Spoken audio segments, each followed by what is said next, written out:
بسم اللہ الرحمن الرحیم۔ السلام علیکم ویورز، اردو سٹوری پلس میں خوش آمدید۔ آج میں آپ کے لیے ایک اور سچی کہانی لے کر حاضر ہوئی ہوں۔ امید ہے کہ کہانی آپ کو ضرور پسند آئے گی۔ کہانی پسند آنے کی صورت میں اس ویڈیو کو لائک کیجیے اور اس طرح کی مزید کہانیاں سننے کے لیے ہمارے چینل اردو سٹوری پلس کو سبسکرائب کیجیے۔ امپورٹ ایکسپورٹ کی ایک کمپنی میں ایم ڈی کی سیکرٹری کی حیثیت سے گزشتہ 5 سال سے میں کام کر رہی تھی۔ ہمارے ایم ڈی حسن صاحب ایک نہایت شریف اور ایماندار بزنس مین تھے۔ ان کی عمر 26 سال تھی اور ان کی شرافت کی وجہ سے مجھے یہاں بہت سکون تھا۔ اللہ کا شکر کرتی تھی کہ اس نے ایسا شریف النفس باس دیا، ورنہ مجھ جیسی لڑکیوں کے لیے ملازمت ایک کڑی آزمائش سے کم نہ ہوتی۔ میرے والد ایک دعاؤں کی کمپنی میں مینیجر تھے اور امی بہت نیک پرہیزگار خاتون تھیں۔ چھوٹا بھائی طاہا ابھی کالج میں زیر تعلیم تھا کہ والد صاحب پر فالج کا اٹیک ہو گیا اور وہ ریٹائر ہو گئے۔ ان کی پینشن اور میری تنخواہ سے گھر اچھا چل رہا تھا۔ ہماری فرم کو ایک قابل اور ایماندار ایگزیکٹو کی ضرورت تھی۔ کئی امیدوار آئے، ان میں ایک نوجوان احد بھی تھا جو کافی دیر تک باس کے کمرے میں بیٹھا رہا۔ کچھ دیر بعد مجھے بھی حسن صاحب نے اپنے کمرے میں بلوا لیا اور اس نوجوان سے متعارف کروایا کہ یہ احد ہیں اور ہمارے امپورٹ سیکشن کے لیے چن لیے گئے ہیں۔ مجھے ان کا تقررنامہ تیار کرنا تھا۔ احد کی عمر کوئی 32 سال ہوگی اور وہ MBA کر چکے تھے۔ ایک چھوٹی سی فرم میں اسسٹنٹ مینیجر تھے۔ قد 6 فٹ، کھلتا ہوا گندمی رنگ تھا۔ چہرے سے ذہانت اور شرافت ٹپکتی تھی، جبکہ گفتگو میں دوستانہ انداز جھلکتا تھا۔ اگلے روز میں نے ان کا تقرری لیٹر ان کے کمرے میں پہنچا دیا۔ وہ کچھ دنوں تک باس سے اپنے کام کی ہدایات اور تفصیلات لیتے رہے۔ بہت ہی سنجیدہ اور کام میں مگن رہنے والے شخص تھے۔ دن میں کئی بار چائے کے شوقین، جلد ہی دفتر کے اہم امور کو ہاتھ میں لے لیا۔ ان کو رابطے کا فن آتا تھا۔ تمام ملکی اور غیر ملکی کلائنٹ سے رابطہ رکھنا ان کی ذمہ داری تھی۔ دفتری عملے سے بھی ان کا رویہ دوستانہ تھا۔ ان کی شخصیت سب کو اچھی لگتی تھی۔ میں نے اپنے دل میں اس محنتی شخص کے لیے ایک عجیب سا خوشگوار احساس پایا۔ جی چاہتا تھا کہ ہم تھوڑی دیر مل بیٹھیں اور اس فرصت کے وقت میں ان کی ذاتی زندگی کے بارے میں پوچھوں۔ میں ہی نہیں، دفتر کی دیگر لڑکیاں بھی ان کو گہری نظر سے دیکھتی تھیں۔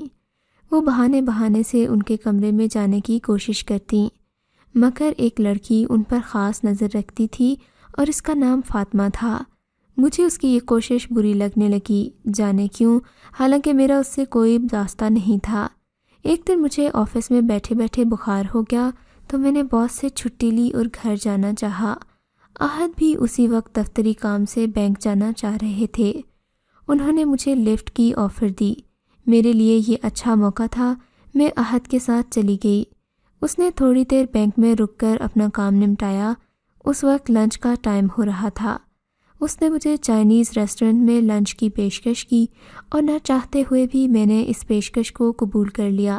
کھانے کے دوران میں نے احد کی ذاتی زندگی کے بارے میں سوالات شروع کر دیے۔ اس نے بھی مجھے بے تکلف بتایا کہ میرے ابو ایک سرکاری محکمے میں اعلیٰ عہدے پر فائز ہیں، جہاں اوپر کی آمدنی تھی۔ میرے علاوہ ایک بہن تھی۔ امی شوہر کی شاہ خرچیوں اور روز روز کی پارٹیوں کو اچھا نہیں سمجھتی تھیں۔ اس طرح والدین کے درمیان کھنچاؤ رہتا تھا اور میری بہن کی شادی ابا کے دوست کے بیٹے سے کر دی گئی۔ یہ لوگ عرصے سے امریکہ میں رہتے تھے۔ لڑکے کے سلسلے میں کوئی تحقیق نہیں کی گئی۔ امی اس رشتے سے ناخوش تھیں کیونکہ بیٹی کو ایک انجان لڑکے کے ساتھ امریکہ بھیج دیا گیا تھا، مگر میرے والد نہیں مانے اور انہوں نے ظاہری چمک دیکھ کر میری بہن کی شادی کر دی۔ 1 سال کے اندر ہی وہ طلاق لے کر واپس آ گئی۔ لڑکا اچھے کردار کا مالک نہیں تھا، نافرمان تھا اور مختلف عورتوں سے روابط رکھتا تھا۔ ادھر میرے والد کرپشن کے کیس میں گرفتار ہوئے اور ملازمت جانے کے ساتھ ان کو جیل ہو گئی۔ پانی کی طرح پیسہ بہا لیا اور گھر گروی رکھ کر والد صاحب کو بچا لیا گیا۔ میری والدہ کے لیے یہ صدمات سہنا مشکل تھا۔ وہ شدید عارضۂ قلب میں مبتلا ہو کر بستر سے لگ گئیں۔ والد شرمندگی کی وجہ سے گوشہ نشین ہو گئے۔ یوں مجھ پر والدین اور بہن کی ساری ذمہ داریاں آ گئیں۔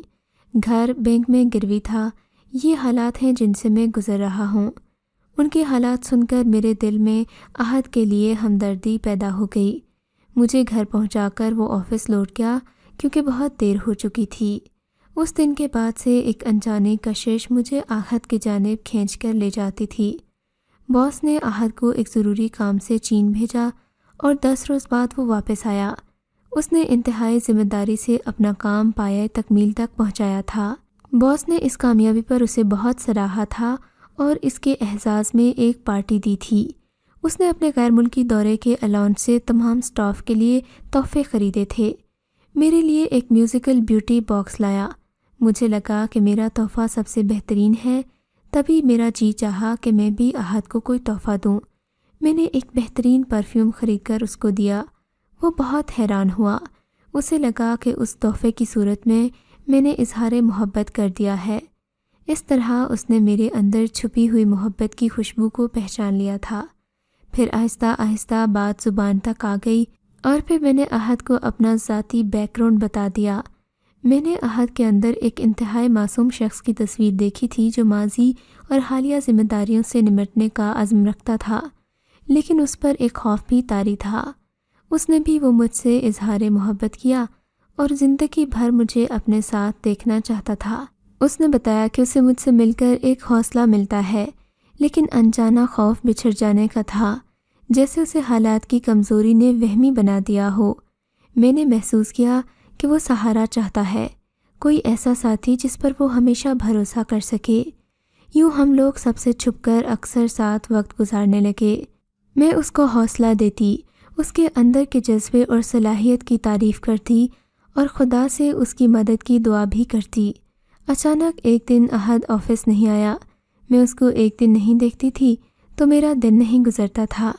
میں نے اس کے موبائل پر فون کیا تو وہ بند ملا۔ مجھے بہت فکر ہوئی۔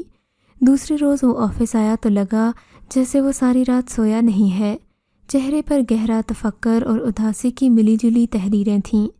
سبھی اسے اس عالم میں دیکھ کر چونک گئے۔ اس نے سب کو یہی بتایا کہ وہ بیمار تھا، لیکن میرا دل نہیں مان رہا تھا۔ میں اس کے کمرے میں گئی اور معلوم کیا۔ اس نے کہا ایک بہت بڑی آزمائش آ گئی ہے، سوچتا ہوں تمہیں کیسے بتاؤں، ہمت ہی نہیں پڑ رہی۔ اس نے مجھے شام کو باہر ملنے کو کہا۔ مجھ سے شام تک وقت گزارنا مشکل ہو گیا۔ ہم ایک ریسٹورنٹ میں ملے، ایک تنہا جگہ دیکھ کر بیٹھ گئے۔ اس نے ہلکا پھلکا کھانا اور کافی منگوائی۔ بتانے لگا کہ ماہین میں حالات سے جتنا خوفزدہ رہتا تھا، اب ایسی الجھن آ پڑی ہے کہ تم سے نہ کہوں گا تو زندگی بھر مجرم رہوں گا، کہتا ہوں تو مزید مجرم بنتا ہوں۔ میں نے پوچھا آخر ایسا کیا ہوا، مجھے اپنا سمجھ کر تم بتا دو۔ کہنے لگا میری بہن کے لیے ایک رشتہ آیا ہے، وہ لوگ کاروباری ہیں، ان کا بیٹا ہے ڈاکٹر، لیکن اس کی عمر 45 سال ہے۔ یہ کوئی مسئلہ نہیں، اصل مسئلہ یہ ہے کہ اس لڑکی کی ایک بہن ہے جو صرف انٹر پاس ہے، بہت ہی گھریلو قسم کی، شکل و صورت واجبی ہے۔ مجھے اس سے شادی کرنی ہے، ورنہ وہ میری طلاق یافتہ بہن سے شادی نہیں کریں گے۔ شادی کے بعد کاروبار میں حصہ اور ہمارے سارے قرض بھی وہ اپنے ذمہ لینے پر تیار ہیں۔ والدہ اور والد اس رشتے کو کھونا نہیں چاہتے۔ وہ مجھ سے منت کر رہے ہیں کہ میں اس رشتے پر راضی ہو جاؤں۔ میرا گھر، میری بہن اور میری زندگی اپنا خراج اور قربانی مانگ رہے ہیں۔ اگر ہم شادی کر لیتے ہیں تو تمہارا سہارا بھی اپنے گھر سے ٹوٹ جائے گا۔ میرے بہن کے بسنے کی امید بھی ختم ہو جائے گی، اسے ایک دفعہ پھر قربانی دینی پڑے گی۔ ہم اپنے گھریلو مسائل نمٹانے میں ساری عمر گزار دیں گے۔ بتاؤ میں کیا کروں؟ مجھے لگا جیسے میرے جسم سے روح نکل گئی۔ سارے خواب لمحہ بھر میں چکنا چور ہو گئے۔ میں نے دیکھا کہ اس کی آنکھوں میں آنسو تیر رہے ہیں۔ آج پھر میرے دل میں اس کے لیے محبت سے زیادہ ہمدردی کا جذبہ تھا۔ مجھے لگا کہ وہ ایک سچا اور معصوم شخص تھا۔ اس کو میرا سہارا چاہیے، وہ سہارا جو اس کو گھریلو مشکلات سے بچا سکے۔ اگر میں اس کے ساتھ شادی پر اصرار کروں تو یہ خود غرضی ہوگی، دو خاندانوں کے ساتھ ناانصافی ہوگی، جس کے بعد شاید ہم کبھی خوش نہ رہ سکیں۔ مجھے اس کی زندگی سے دکھ ختم کرنے تھے۔ میری محبت کا امتحان تھا اور یہی محبت کی آزمائش تھی۔ تب میں نے فیصلہ سنا دیا کہ آؤ ہم اپنی محبت کو قربان کر دیتے ہیں اور اپنے خاندانوں کو مصیبت اور محرومی سے بچا لیتے ہیں۔ ہمارا یہ فیصلہ اپنی زندگیوں میں تلخی کی بجائے مٹھاس کا احساس دے گا۔ یوں ہم دونوں اچھے دوستوں کی مانند ایک دوسرے سے الگ ہو گئے۔ چند دنوں بعد ہی اس کی شادی کے کارڈز بنٹ گئے تھے۔ ہمارے تمام آفس سٹاف نے احد اور اس کی بہن کی شادی میں شرکت کی۔ شادی میں بھی گئی تھی، لیکن ہم دونوں نے آنکھیں نہیں ملائیں کہ کہیں چھلک نہ پڑ جائیں اور لوگوں کو ہمارے تعلق کا علم نہ ہو جائے۔ شادی کے فوراً بعد اس نے ملازمت کو خیر آباد کہہ دیا تھا۔ ظاہر ہے وہ سسرال کے کاروبار میں شامل ہو گیا۔ بہن کے لیے دی گئی قربانی رائگاں نہیں گئی، بلکہ اس کی طلاق یافتہ بہن کا گھر بس گیا۔ میری زندگی بھی پرانے دھڑے پر آ گئی تھی۔ احد کے آفس آنے کی وجہ سے زندگی میں جو نکھار آیا تھا وہ ختم ہو گیا تھا۔ اس کے بعد میں ایک بے جان مشینی پرزے کی طرح دفتر میں اپنی ڈیوٹی سر انجام دینے لگی۔ زندگی کا کوئی مقصد نہیں رہا تھا۔ میرے باس سے بالآخر میری یہ حالت کیوں کر پوشیدہ رہ سکتی تھی، وہ کئی دنوں سے نوٹ کر رہے تھے۔ بالآخر ایک دن بولے، ماہین، کافی دنوں سے محسوس کر رہا ہوں کہ تم کچھ کھوئی رہتی ہو، جیسے تمہاری کوئی قیمتی شے کھو گئی ہو۔ کیا بات ہے؟ نہ اچھے کپڑے پہن کر آتی ہو اور نہ ہی اپنی ذات کی طرف توجہ دیتی ہو۔ بے اختیار میرے منہ سے سچ نکل گیا۔ میں نے کہا، سر، لڑکی کی شادی ایک عمر تک ہوتی ہے۔ آپ دعا کیجئے کہ صحیح فیصلے کی خدا مجھے توفیق دے اور ایسا شریک حیات دے جو مجھے خوشیاں دے اور احد کا نقش میرے دل سے مٹا دے۔ تھوڑی دیر تک سر سوچتے رہے اور پھر بولے، میرے بارے میں تمہارا کیا خیال ہے؟ کیا میں تمہارے معیار پر پورا اتر سکتا ہوں؟ ان کا یہ کہنا تھا کہ میرے چہرے پر مسکراہٹ پھیل گئی اور میں نے جواب دیا، کیوں نہیں سر، میری اس سے بڑی اور کیا خوش قسمتی ہوگی۔ یوں میں اپنے کمپنی کے ایم ڈی کی بجائے اپنے باس کی بیوی بن گئی تھی۔ سچ یہی ہے کہ اگر اللہ ایک چیز چینتا ہے تو اس سے بڑی دولت انسان کو تھما دیتا ہے۔ بس ہمیں حالات سے گھبرانے کی بجائے اللہ کی مصلحت میں خوش رہنا چاہیے۔ ضروری نہیں کہ محبت کو دیوانگی کا نام دے کر اپنی زندگیوں میں تلخیاں بھر دی جائیں۔ محبت تو اپنے جذبوں کو قربان کر دینے کا نام ہے، اور شاید مجھے بھی اسی چیز کا صلہ ملا تھا۔ کے کارڈز بنٹ گئے تھے۔ ہمارے تمام آفس سٹاف نے احد اور اس کی بہن کی شادی میں شرکت کی۔ شادی میں بھی گئی تھی، لیکن ہم دونوں نے آنکھیں نہیں ملائیں کہ کہیں چھلک نہ پڑ جائیں اور لوگوں کو ہمارے تعلق کا علم نہ ہو جائے۔ شادی کے فوراً بعد اس نے ملازمت کو خیر آباد کہہ دیا تھا۔ ظاہر ہے وہ سسرال کے کاروبار میں شامل ہو گیا۔ بہن کے لیے دی گئی قربانی رائگاں نہیں گئی، بلکہ اس کی طلاق یافتہ بہن کا گھر بس گیا۔ میری زندگی بھی پرانے دھڑے پر آ گئی تھی۔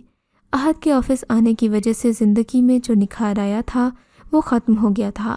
اس کے بعد میں ایک بے جان مشینی پرزے کی طرح دفتر میں اپنی ڈیوٹی سر انجام دینے لگی۔ زندگی کا کوئی مقصد نہیں رہا تھا۔ میرے باس سے بالآخر میری یہ حالت کیوں کر پوشیدہ رہ سکتی تھی، وہ کئی دنوں سے نوٹ کر رہے تھے۔ بالآخر ایک دن بولے، ماہین، کافی دنوں سے محسوس کر رہا ہوں کہ تم کچھ کھوئی رہتی ہو، جیسے تمہاری کوئی قیمتی شے کھو گئی ہو۔ کیا بات ہے؟ نہ اچھے کپڑے پہن کر آتی ہو اور نہ ہی اپنی ذات کی طرف توجہ دیتی ہو۔ بے اختیار میرے منہ سے سچ نکل گیا۔ میں نے کہا، سر، لڑکی کی شادی ایک عمر تک ہوتی ہے۔ آپ دعا کیجئے کہ صحیح فیصلے کی خدا مجھے توفیق دے اور ایسا شریک حیات دے جو مجھے خوشیاں دے اور احد کا نقش میرے دل سے مٹا دے۔ تھوڑی دیر تک سر سوچتے رہے اور پھر بولے، میرے بارے میں تمہارا کیا خیال ہے؟ کیا میں تمہارے معیار پر پورا اتر سکتا ہوں؟ ان کا یہ کہنا تھا کہ میرے چہرے پر مسکراہٹ پھیل گئی اور میں نے جواب دیا، کیوں نہیں سر، میری اس سے بڑی اور کیا خوش قسمتی ہوگی۔ یوں میں اپنے کمپنی کے ایم ڈی کی بجائے اپنے باس کی بیوی بن گئی تھی۔